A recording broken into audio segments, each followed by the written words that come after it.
Welcome. A quick one on this. Given that log 16 base 4 is the same as log 36 base y, we are to find the value of y.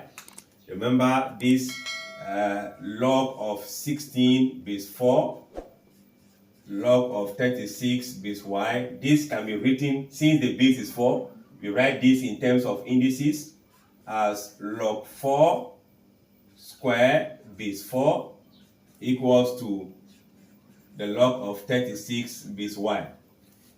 From the third law, we can take the power to become 2 log 4 base 4 equals to the log of 36 base y. You know, if I have a logarithm of a base of a number to the same base, it is 1.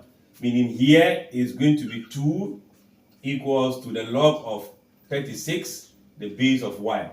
You know, we can translate from logarithm into indices, whereby the base here carries the solution equals to the argument, meaning y squared equals what? 36.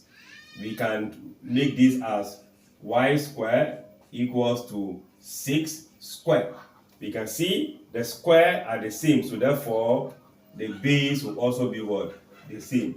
And that simply means that our solution is going to be the option C. Like? Good. Then subscribe to the channel and come back to question 5.